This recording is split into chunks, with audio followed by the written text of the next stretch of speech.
afternoon. Welcome. We're so happy to have you all with us. I'm so happy to be here. My name is Tamara Bingham. I'm the Director of Business Development at Center for Change. I'm here with LeAnne Tolley, who I'll introduce in a moment. We're so excited to have you be here and have LeAnne present to us today. Before we get going, as those of you who've done this with us before know, we have a little housekeeping to do before we get going. Excuse me. So we're going to do that first thing.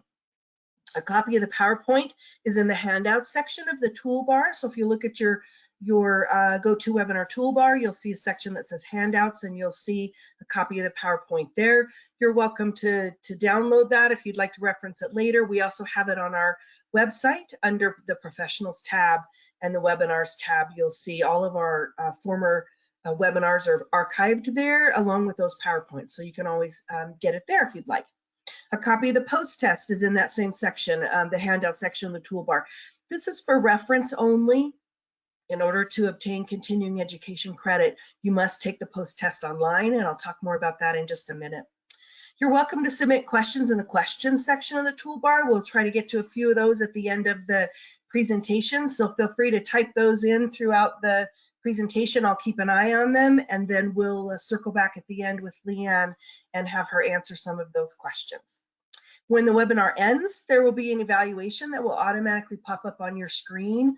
And if you would just do us a favor and take 30 seconds to complete that evaluation, that would be really helpful. That's a continuing education requirement for us. It's completely anonymous, so feel free to be candid in your feedback. We tabulate those results and then have to send those to the CE providers after the fact. And then about an hour after the webinar ends, you'll receive a separate email from GoToWebinar with a link to take the online test. You must take the test online in order to receive continuing education credit. Once you pass the test, that CE certificate will automatically be downloaded to your computer. So look for it. If you don't see it, it will likely be in the downloads folder on your computer. So look for it there. Okay, now we get to turn the time over to LeAnne.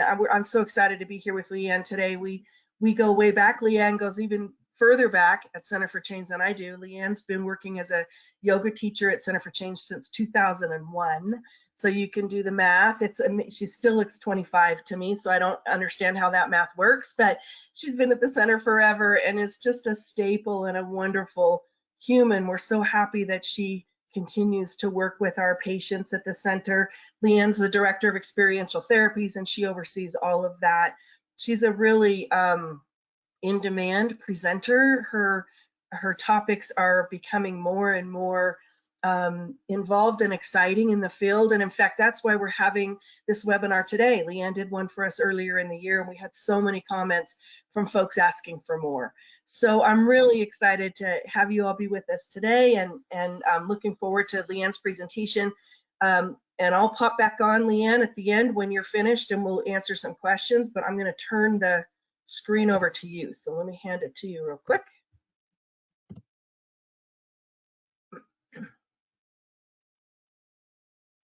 Great, are we there? Perfect, you're there. Yep, I can see you and hear you, and I see your screen. So I'm gonna pop off, but I'm right here if you need me, so just holler. Otherwise, I'll see you at the end. Sounds good. Well, hi everybody. You may or may not have been to my webinars before. First, I have to apologize for my throat. I've been in the Canada wildfires, and so it's a little bit raspy today, but we'll see if we can't get through it and have an enjoyable time. So the topic is understanding the effects of emotional energy on the physical body, particularly in the treatment of eating disorders. And just one thing to notice about this is that it's a little bit of a, shall we say, a woo-woo topic, or a topic that can be somewhat subjective to each of us. So we want to listen to how we feel about this and let it be okay if certain things don't resonate with us today. So let's see if we can get into the PowerPoint here. This is one of my favorite quotes, and it says, it was when I stopped searching for home within others and lifted the foundations of home within myself, I found there were no roots more intimate than those between a mind and body that have decided to be whole. And what we're seeing, especially in therapy right now and in mental health, is a strong disconnect between mind and body. And so that's really what we're going to focus on today is how those work together. So our learning objectives, we're going to describe this mind-body disconnect that's created by eating disorders and other mental health issues. We're going to explain the connection between emotional energy and the physical body. And then we're going to discuss simple and mindful practices to release emotional energy from the physical body, but also to clarify emotional wording connected to body sensation. You may have never heard or thought of this idea before, but we're going to really explore why emotional wording that's connected to body sensation can lead to some strong issues in life. So to understand the effect of emotional energy on the physical body, we need to contemplate chakras. You may have heard the word pronounced chakra, like Shakira, but it's actually pronounced chakra, like chocolate. Everything's better with chocolate, I think. But we don't want to get kind of elitist or snooty about the way we pronounce words.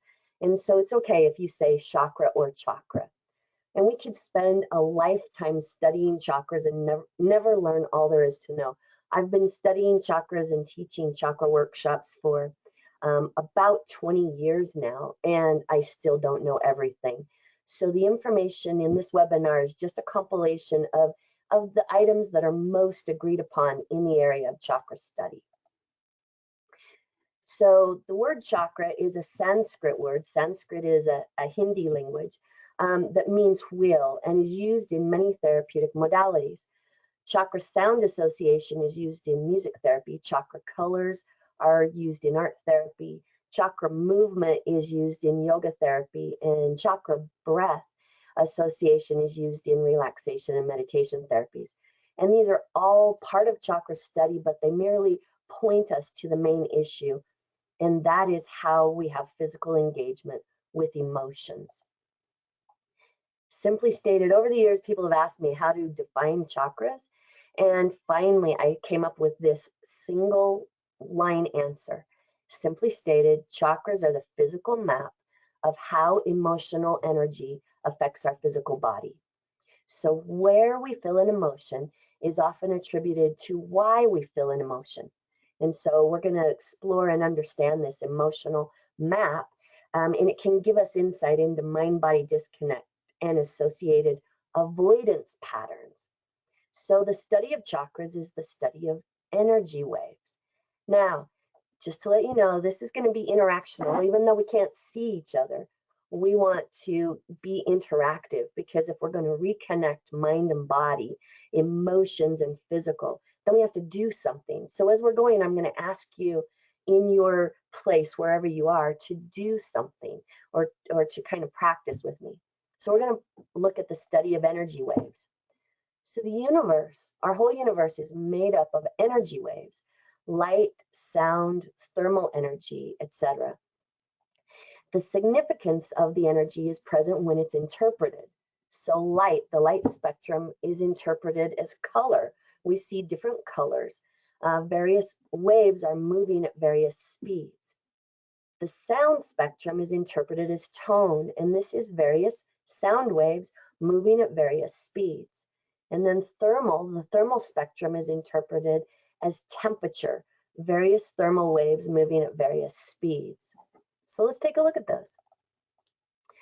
While energy waves always exist, human translation is what gives meaning to the diversity of the energy experience. So light waves always exist. As we are looking right now, in your environment, you can see things, but color is an interpretation of our eye, of the optic nerve. So I want you to look around your environment and choose two very opposite or different colors. And then ask yourself, well, why do I see that as that color? As I'm looking right now, I see something here, I'll hold it right here, that's orange, right? I see this little orange diffuser, and I see this pink butterfly. Well, why do I see those as two different colors? It's an interpretation of my eye, my optic nerve. And then sound. So let's try this. Everybody put your hand right here. on your throat. Sound waves always exist, but tone is an interpretation of our ear, tympanic membrane and inner ear. So everybody put your hand right here. Now talk really, really, really low. Can you feel that wavelength? Now talk really, really, really, really high. Can you feel that wavelength? So we can feel those differences of the wavelength.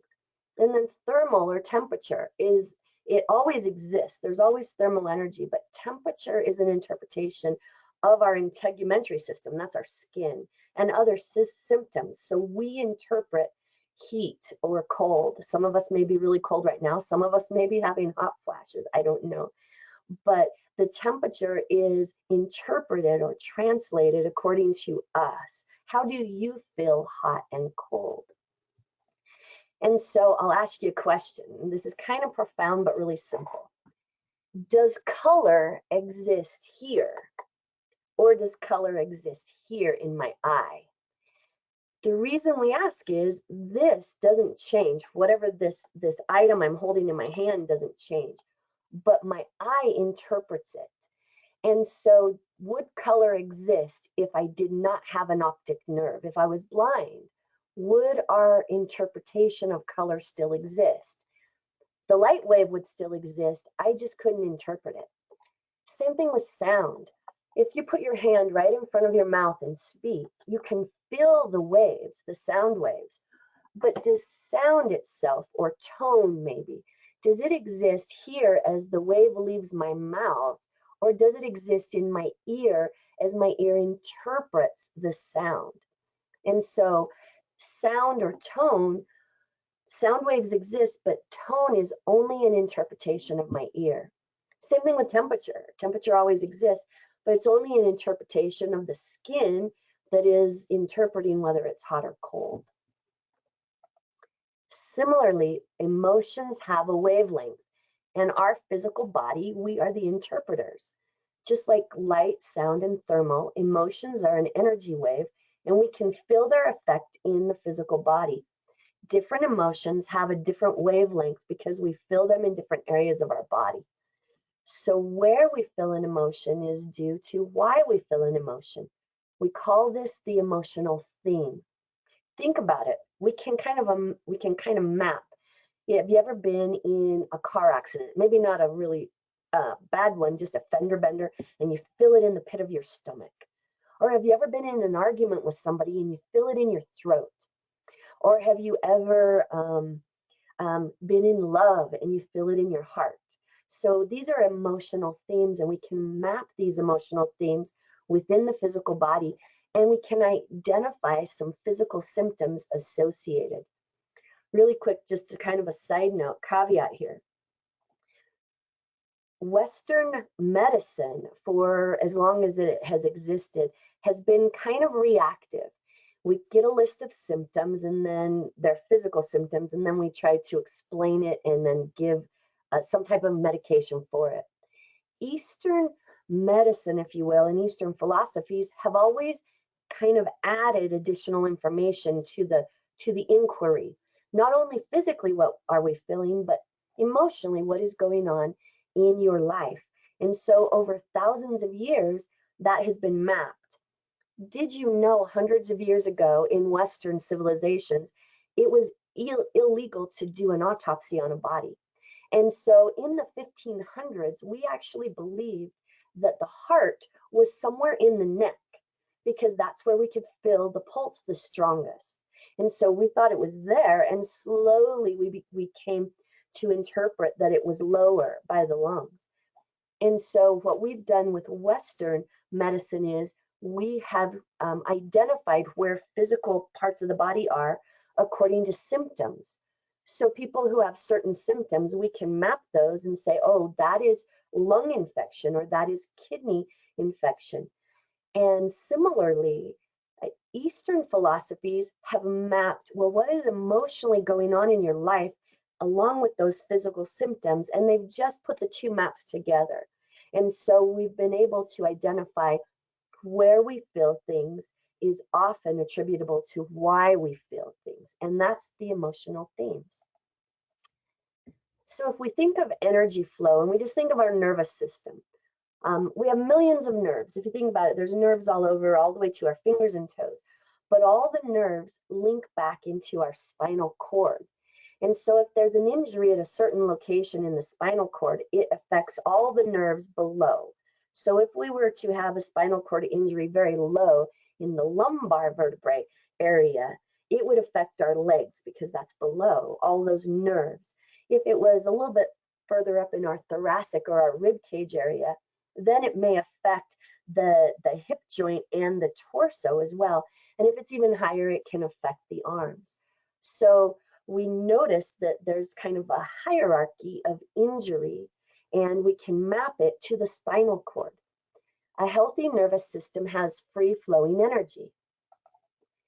Similarly, the chakra system, there's millions of chakras, if we can imagine them like they're individual nerve endings, but they all link into 7 main areas of what we call emotional theme or chakras.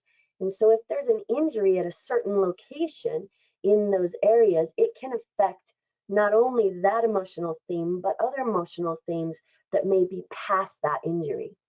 So a healthy emotional system has free-flowing energy through all areas of emotional theme in our lives. So this is an interesting one to think about, feeling versus emoting. So physical feeling or primal sensation always comes first. My big toe hurts, or my chest hurts. And then emotions are words we use to describe, explain, justify, or understand the physical sensations. Like, I'm angry that I kicked the corner of the chair and hurt my big toe. So I'm angry, I'm mad. I'm upset or sad that I broke up with my partner. So those are the emotions that come along with the physical sensation. Another side note, I kind of squirrel every once in a while when I'm teaching about this. But think of this, back in the day, a whole way long time ago, when we had phones that were just on, if you have a landline, right, that connects in. Have you ever been in a really quiet room and you think, oh, the phone is going to ring, and then it does? That is actually physically accurate. It's the law of physics because there's electricity moving through the wire, and our physical body picks up on that electrical wave before we actually interpret the sound of the ring. And so there's no like magic to it. It is just our physical body is, again, interpreting the wavelengths in the air around us, if you will. And so getting back to this, feeling is always first. Emoting comes second. So our body doesn't know the difference between a physical injury and an emotional injury. Did you know that? The body's response to an injury is to send heat and moisture to the area to help minimize further injury and analyze the situation. This is the inflammation response. And the physical response is the same whether I stub my big toe on the chair or I break up with my partner. The body doesn't know the difference. The body experiences both circumstances as an equally meaningful injury. This is why feeling and emoting are so confusing. But this is also really interesting. The inflammation, or sometimes we call it the inflammatory response, is the same for physical, mental, and emotional. The response is to ramp up to protect. So that's kind of something to keep in mind, the back of our mind, when we're working with someone with emotional dysregulation. My patients say this a lot. I'm not sure what it is. So they often state to me, well, I feel something, but I'm not sure what it is. All I know is I don't like it and I need to eliminate it. So the need to eliminate feeling may cause exercise issues and eating disorders. Sometimes we don't have connection to what an emotion feels like. We've never really understood, well, what am I feeling here physically? And it's connected to something emotionally. So they often tell me that they need to get rid of this. And the only way to do this is to exercise to exhaustion. So their body has no more energy to feel physically. And then they don't have to try to interpret it emotionally. This may lead to inaccurate emotions and emotional connection to and explanations. So I want you to take out a piece of paper and write down, okay? Write down. Here are some of the physical sensations, and I want you to identify what the emotion is. So maybe write it down. We have clenching or tightening in the pit of our stomach. Maybe butterflies in the stomach and heart area. We start breathing rapidly. We have tightening and soreness in the throat, maybe heat and kind of color in our face, and then fluid and tears coming back to the backs of our eyes. What are the emotions you wrote down? I'm going to give it just like 5 seconds. Write down emotions.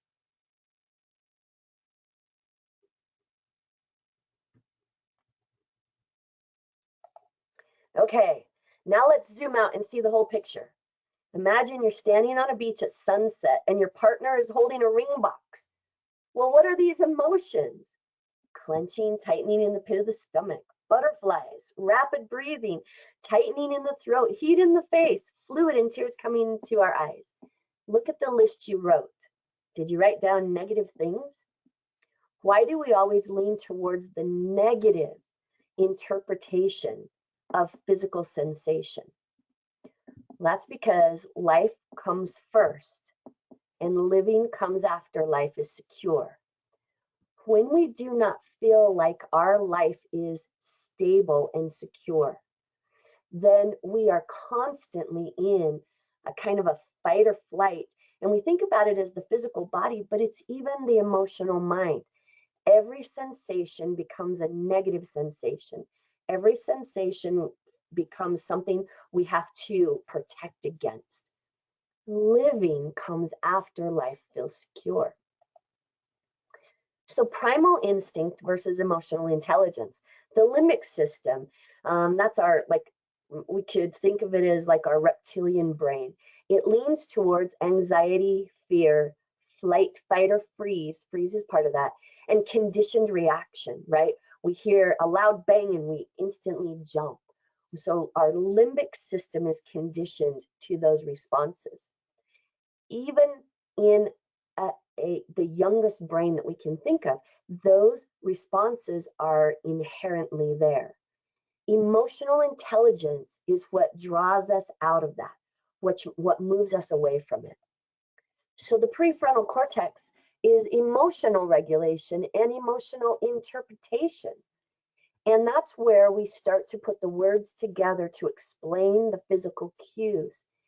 And that's where we can stop the conditioned reaction and start moving towards mindful exploration so that we have appropriate connection, physical and mental cues. So chakras, working through the physical aspect of emotional energy is often a road to a breakthrough. Sometimes sitting and talking about what we're physically feeling isn't going to get us past that physical feeling to a place where we can explore the emotion. Sometimes we have to go in physically, start stretching, moving, challenging the sensation of where we're feeling something physically so that we can get into the emotion. Recognizing emotional patterns can help identify incorrect or negative thinking patterns and association. We already know this, right? But we're not quite sure how to redo the patterns. And the chakras align with emotional stages of development. This is called age of resonance in chakra work, and it refers to congruent energy. So let's take a look at that.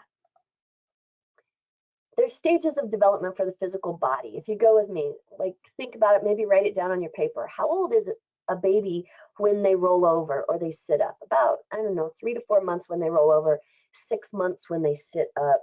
How old are they when they talk or walk? About 12 months when they walk, about 18 months when they start talking. Does this mean that every baby follows this exact same pattern? No, but it's kind of a normative range. And then we start to stretch out, right? The stages of development. How old is a child when they learn to read or ride a bike? Somewhere 5 to 7. How about learn to drive a car? About 16, maybe, I don't know. If we break a leg when we're 40, we have to go back and revisit learning to walk. Now, do we do it like a baby does? No, but we have to mindfully pay attention to walking slowly and then getting a little bit better and better. We have to rehabilitate, if you will, the ability to walk. So we're revisiting that stage of development. Same thing in the emotional body. There's age of resonance. Emotions have stages of development. And when we focus, this is the age when we focus or learn an emotion. And then if we have an emotional energy, we have to go back and kind of revisit. So if we think about a baby is born with all of the energy, with everything they would need to learn to drive a car, except two things: time, which will grow their body, and experience, which will teach their mind, right? So, but they have everything inside of them. Have you ever seen a 3-year-old pretend to drive a car? Or how about a 3-year-old pretend to be in love and get married? They're playing or practicing with physical and emotional energy, but that's not really what they're focusing on. When a baby is learning to walk, their focus is hyper focused on walking, but that doesn't mean that they don't still roll over and sit up and crawl and play and cry and eat and do other things. But their physical energy is really, really focused on learning that aspect or learning that new skill. They were born with it, now they're learning to use it. Same thing with emotions. We are born with all of the emotional energy that we will need for our life. But there's different stages or ages of development where our focus is on learning and understanding and becoming proficient in that emotional energy. And that's what chakras are identifying. And then when we're proficient at that emotional energy, but we have an injury later in life, we kind of have to go back and revisit learning that emotion or rehabilitating that emotion. So there's 7 main emotional ideas or emotional themes. The first one is the root chakra, and you can see it down there low. And this is age 0 to 7. And this has to do with survival. And the statement, the emotional statement is, I have. What do I have? A 3-year-old, besides saying no, their favorite word to say is mine. Mine, mine, mine. I have this. I have that. I have home. I have clothing. I have stability. I have security. I have. And so their brain hasn't learned that when they share a toy, it comes back to them. And so when they share the toy, they think, well, it's gone. I've lost. And so that's why mine is so important. And slowly their brain learns what comes back to me, what is sharing, what is normative life, and what is loss, true loss. The second one is the sacral chakra, and that is orange. You can see it over there. And this is 7 to 14. I feel, right? And just imagine what's going on 7 to 14. This is puberty, and we'll discuss that a little more. We'll get a little more into what each of these mean. The third one is the solar plexus. This is power. This is yellow. This is the statement, I can. And this is age 14 to 21. Think about it. What's going on 14 to 21? We're becoming independent. We are determining who we are on our own. We're breaking away and creating stability of our own. The next one is the heart chakra. And this is relationships, and it's the color green. And I love, and the age is 28 to 35. Now notice there's a break between the solar plexus and the heart chakra, 21 to 28. And again, hearkening back to my initial slide, these are just the areas that everybody mutually agrees on. There's a lot of outliers that have different ages and different things, but this is kind of the mutual agreement. And the reason that there is a break there is because the first 3 are primary. They are foundational. Just like to a baby, walking and talking and feeding the self and things, those are primary. Other things are a little more higher level skill, if you will, but those foundational items to stages of development on a baby and the first 3 emotional ideas or emotional themes are the foundations for life. And then everything else builds on top of those. And that's why there's a little break there, is to kind of give us a break and give us a chance to practice and feel really good with those before we move on. The next one is the throat chakra. This is communication. I speak, 35 to 42. Now, does this mean I can't speak till I'm 35? No, but the idea is that these are the stages of development in our life when we have emotional energy that we can devote to this emotional idea or emotional theme. We've got a little more time on our hands, a little more expertise with the other emotional ideas, and so we can spend a little more time here. The next one is the third eye, wisdom chakra. This is I see, and it's again 35 to 42. And so we'll talk about why those are the same age ranges here in just a minute. And then the seventh is the crown chakra. This is spirit, intuition. Some people may say spiritual or religious. This is about I know, and the ages of development 42 to 49, about where we have time in our emotional life to devote a little more time to that area of our holistic being. So patterns of physical emotional avoidance can often be identified by using chakra mapping with clients. Again, I have to put a disclaimer here. Please let it be okay to let go of things that don't resonate with you and you think, wow, I'm not sure that sounds right or feels right to me. And let it be okay to just, absorb and use and accept into your practices the things that make sense to you. There are people in the world who live their lives by chakras or by a certain medication, that this can solve all of our problems. And I like to think about it as this is just another way of looking at ourselves and exploring who we are, giving us alternatives to really think about who we are and how we engage in the world. And that can only be helpful. So the first chakra, that root chakra. So if we look at the location, it's the perineal floor. For those of you who feel uncomfortable with talking anatomy, here's a really nice way to describe it. It's all of the muscles that come in contact with a bicycle seat. Just imagine that, yeah? And this has to do with the legs too. The physical integration, we might have elimination issues, constipation, incontinence, different things like that happening. We might get urinary tract infections as females, even as males, different things happening. Running is highly associated and highly correlated with this chakra. Remember, this is survival. I have midlife crisis or when people lose their job. Research shows they often pick up running to alleviate their emotional stress because those physical symptoms go together, or those physical interactions with emotional energy go together. It's also extremity shaking, very highly correlated with sense of survival. And also, if you saw my last presentation, changes in the brain, in the hippocampus, due to excessive exercise and due to malnutrition also lead to these physical responses. And then this is highly correlated with the sense of smell. We're very attuned to smell, but most of our love-hate relationship with smell is set by the age of 5. And after that, then it's more like or dislike. But it's highly correlated with sense of smell. And then the emotional integration. What is mine? What do I have the right to? What is my foundation? Am I safe? Can I survive? This may present as helplessness. I can't do anything on my own. I don't know how. I'm not sure. I can't handle this, right?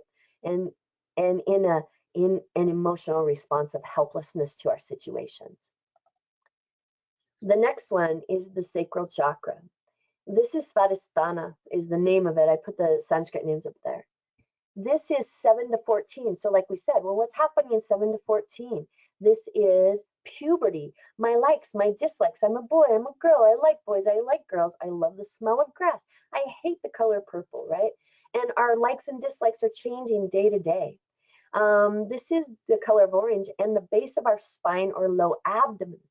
So this physical, we may see this in very in tune to cramps and menstrual cycle issues.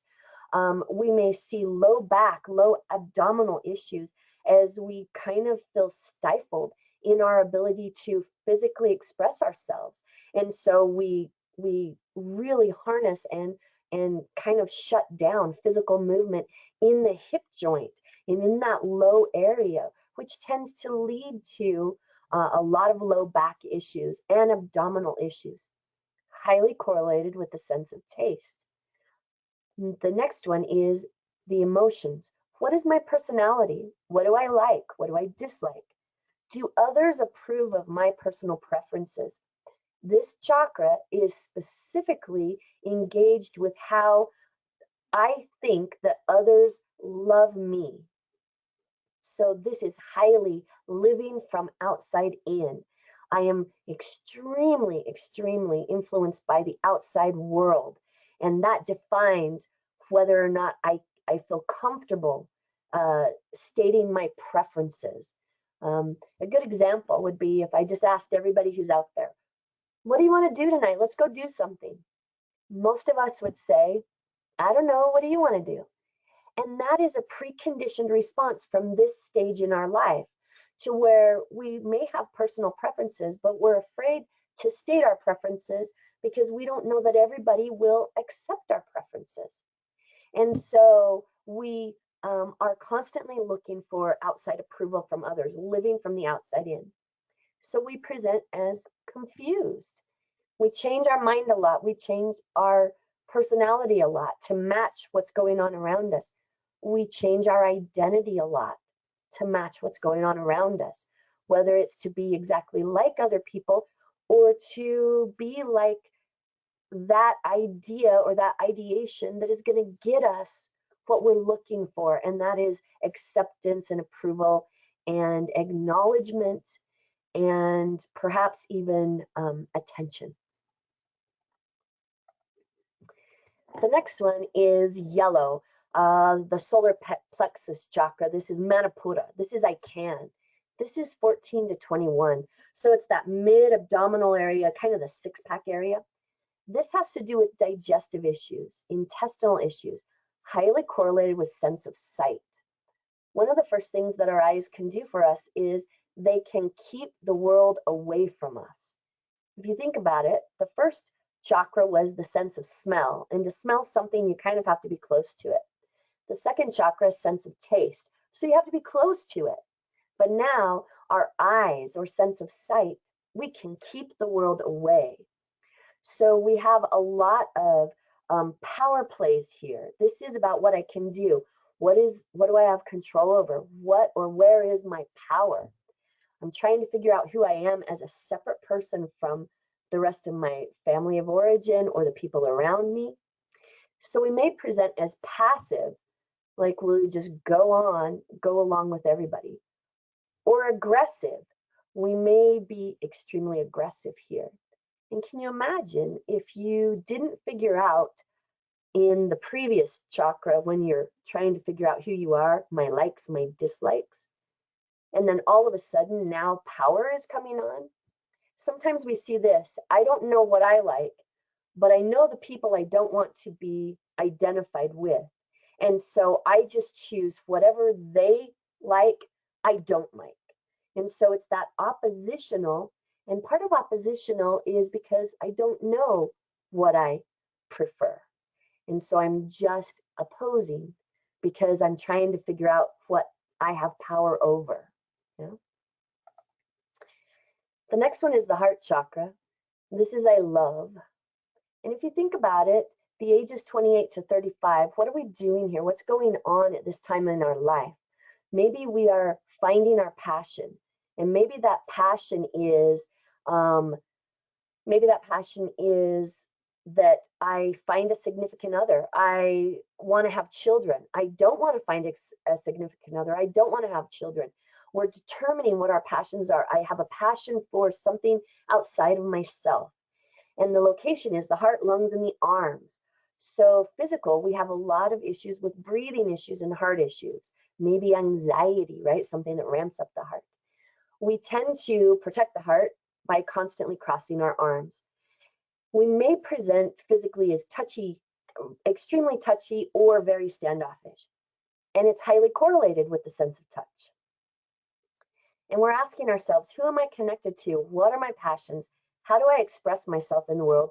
How do I love others? This is about living from the inside out.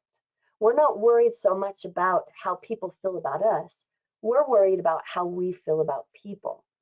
And so if in your practice, if you find people who are very attached, but they really are upset about how other people attach to them, they're not having an issue with this.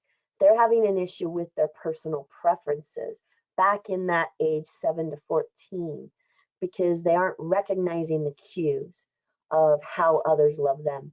This may present as either hyper-attached or hypo-attached, maybe people who are not attached at all. The next one is the throat chakra, and this is I speak. And this is about the shoulders, the throat, neck, the jaw. This is 35 to 42. That's kind of the time in life where we're starting to learn, it doesn't matter what other people think or say. We're kind of developing our own sense of self. And we may have sore throats, swallowing issues, neck and shoulder tension, TMJ, teeth grinding, sensitivity to sound, because it's highly correlated with the sense of hearing. And so the emotions are, well, what can I say? How do I communicate? Can anyone hear me? Can I argue? How do I verbally express my opinion and needs? So they may present as excessively chatty or completely silent. 35 to 42, we're starting to find our voice, figure out what we can say, what we can talk about, what we can speak. And then the next chakra is the brow chakra. Sometimes we call this third eye, right in the middle of our eyebrow. And this is I see, not as in, oh, physically I see with my eyes, but this is, oh, I understand. I understand what I'm learning. This has a lot to do with and is engaged a lot when we're in school or when we're doing a lot of kind of complex thought work and things. And notice the ages are 35 to 42 again. And so this may show up as headaches or eye strain, sensitivity to light. It's highly correlated with sensing emotional energy in the environment. We're asking ourselves, well, what do I know? What do I think? What have I learned? What do I understand? What do I want to learn? And they may present as a know-it-all, yeah? Now, the question of why these two chakras, the throat chakra and then the third eye or brow chakra, are the same age. And that is because first we find our voice and then we refine our voice. Not everything we think, not all truth, according to us, not all truth need be spoken. As a matter of fact, did you know that probably 99% of everything we say is not true? And I always get pushback from my clients when we have this little demonstration, but I'll demonstrate it. So imagine that I have a friend over here and whatever, I'm going to ask them a question and they're going to say yes. And I have a friend over here on the other side of me and I'm going to ask them a question and they're going to say no. And the question I'm going to ask is my hair cute today? And this friend is going to say yes. And this friend is going to say no. Which one is true? We need to get back to recognizing that most things we say are merely personal observation, personal reference from our life experience. And so we want to speak to our life experience, and we want to speak to that which is internally true and framed because of our life experience. But we need to recognize that the word true is universal, and it means that it applies to all of us. And so maybe just starting to learn to reframe that discussion back into, this is my life experience. This is what is accurate to me or true to my life experience. The very last one is the crown chakra. It's top of the head, and it has to do with homeostasis and all the body systems working well, highly correlated with relaxation and the inability to relax. This is, what do I believe? How do I impact the world? What is my purpose? Who am I? And it may present as rigid beliefs, and there's a lot of rigid beliefs out there. Maybe it is political religious, or not religious, but political rigid beliefs. Maybe it is religious rigid beliefs. Maybe it is social and cultural rigid beliefs. We all fall into rigid beliefs somewhere, somehow. And we want to make sure that we're taking a look at those, and are those rigid beliefs causing us to have internal disconnect to ourselves? Okay, so those are the 7 chakras. Really quick, I tossed in this emotional wheel. You may have seen it before. This is an emotional wheel that is on the board in one of our group rooms. And just take a quick look, and maybe afterwards come back and look at this. And the different chakras and the different colors that we talked about, does this emotion wheel align with that? Does it maybe support it or conflict with that? And can you see how maybe this could be really helpful in some ways and also very confusing in other ways? So eating disorders, we need to ask the question, which came first? It doesn't really matter, but the disconnect needs to be addressed. So we have disconnect from physical awareness of the body, like my waistband, I don't want to feel it. Disconnect from emotions associated with past trauma, and disconnect from personal interpretation of physical sensation. So here's how we want to address getting back to connecting accurately physical and emotional. We want to check to make sure the emotion is accurately correlated to the physical and primal sensation. We want to actively identify and redirect emotions that are connected in error. I'll give you just a little example. If somebody comes from a family of origin that is highly physical abusive, and yet they're taught that that is love, is that an emotion that is connected accurately to physical sensation? Just something to think about. Give the emotion physical space to let go. Sometimes we don't have to ask, or we don't have to process why we are crying, why we are angry, why we are fidgety. Sometimes we just need to let emotions go. We need to connect to physical sensation with contemplation rather than judgment. Back to the story of, the beach and somebody standing there with a ring box. We need to actually start to look at it and say, kind of Occam's razor, all things being equal, what could this be? What's the most obvious? And maybe we need to relearn what is obvious. And then reconnect normative physical sensation to positive emotions when appropriate, right? Butterflies in the pit of your stomach are a physical anxiety, but it could be because you're excited because you're going to Disneyland. So we need to give room for positive as well as negative connotations to physical sensation when appropriate. And then we want to create positive embodiment. Embodiment is the subjective experience of the world that the physical body as a holistic being, through the physical body as a holistic being. In other words, it is the state of mind, body, spirit congruency in connection. So it's important to identify areas of physical avoidance to determine what they are. Is it a natural inclination? I'm short, do I like basketball? Well, yes, I do like basketball, but not everybody does. Or is it an avoidance of energy in that particular area of the body? I don't want to be aware of my stomach because of the movement that it reminds me of. And then there's many ways to reconnect. Mindful stretching is probably the most important. Stretching our body. What do you feel when you move this way or that way? Don't be afraid to stretch gently. We don't have to always be doing the best that we can. Downtime is part of a healthy body. We're not always on or always off. Yoga and breathing techniques, because I'm a yoga therapist, got to put this in here. The body moves because we breathe. We breathe because the body moves. It's not enough to experience body awareness. We have to use physical movement to reconnect to body sensation and body responsiveness. Rumination leads to disconnect. So meditation is the most important part of rumination. If you slow down the mind, you have to slow down the heart. And to slow down the heart, you have to slow down the breathing. When the breath slows down, then awareness occurs. We want to replace body image with body connection. A client once asked me how I deal with negative body image, and I stopped and I said, I don't think I have any body image. I don't think of myself as a picture. I'm a body moving. I think of how my toes feel in my shoes. Now, that doesn't mean that I never look in the mirror, but I don't experience myself from the mirror. I experience myself from the inside out. The opposite of negative is not positive. The opposite of negative is nothing. And in my opinion, in my experience, the opposite of negative body image is not positive body image. It is no body image. Move away from that. Be a connected body rather than a body image. We want to live from that inside out. So here's some things we can do. We can journal, right? Journal about who we really are and what we really want out of life. We want to check in throughout the day and mindfully notice how it feels to inhabit our body.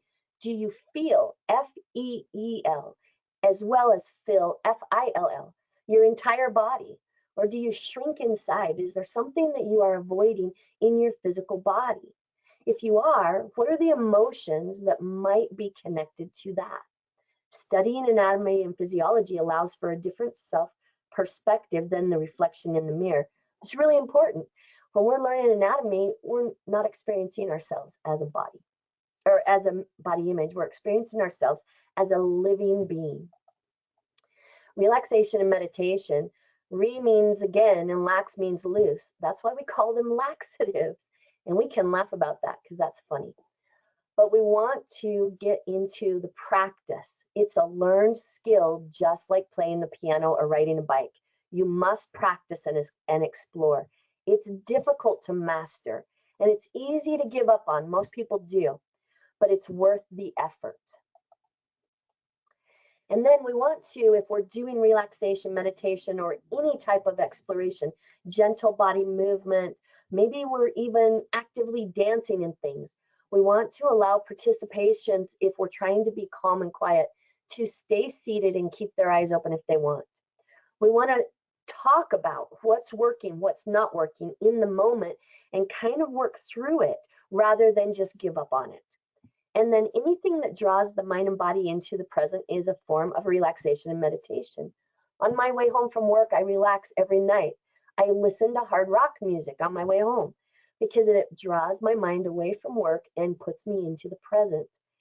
And creating this positive embodiment is crucial to countering negative body image and rumination. Okay, now this is a matrix. Don't even look at it right now. There's so much stuff on here. You can see in the bottom, I copyrighted this in 2004. I taught so many chakra workshops about this information, about emotional energy. And there was so much information out there that I finally just put together this matrix that kind of combined the most pertinent things and also in an easy to figure out and also the most agreed upon items. So if you have any questions about this, please feel free to email me. Just remember this, we are all a body living, not a body image. And we have physical sensation. You don't see that in a picture. And so we need to get back to connecting physical sensation to emotional energy and do it appropriately. We've got to redefine what emotional words mean and where and how they connect to our physical body.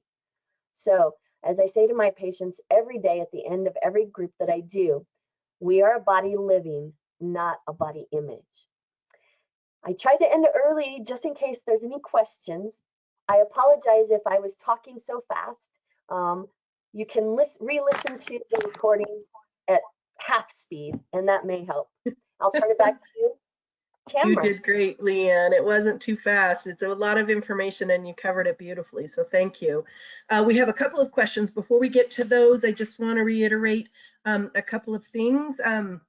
Housekeeping items. So when I close out the webinar, or if you happen to leave before I close out the webinar, an evaluation will automatically pop up on your screen. If you'd be so kind as to fill out that evaluation, we would appreciate it. It's a continuing education requirement for us.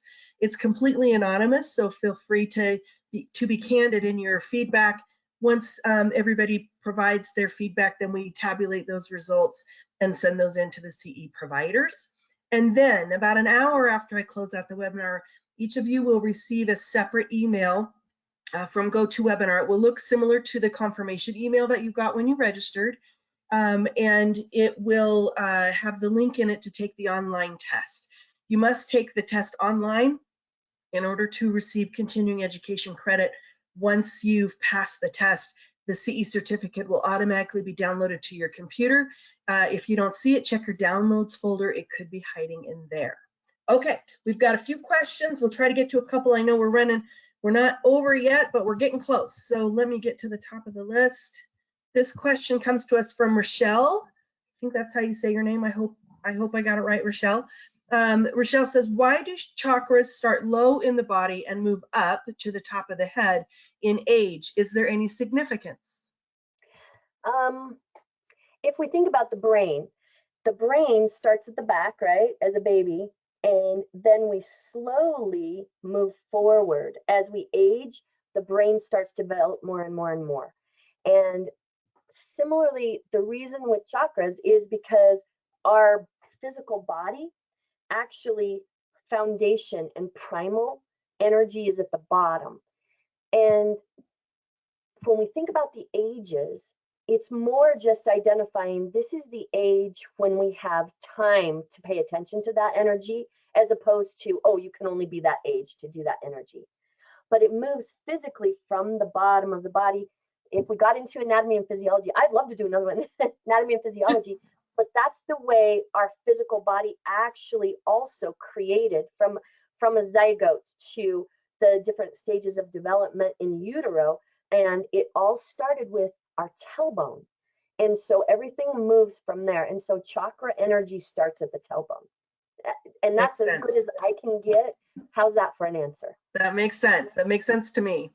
Okay, Michelle asks, if someone is constantly gagging and or throwing up when distressed, would that be the throat or the solar chakra? You tell me. Right? Probably both. If you noticed with the chakras, they kind of go like this. So we start with the root chakra, which is very like primal. And then we go to the second chakra, which is very feely, emotional, right? I mean, these are not the exact words, but it's more about my personality. And then the third one is Manipur, it's about my power. And then the next one is about my heart, you know, softer. And then the throat chakra is about, it's called Vishuddha, like shooting energy out. And then, you know, the next one is more cerebral. And then, so if we think about those, the third chakra, that power chakra, and the throat chakra, highly correlated because it's the same type of energy.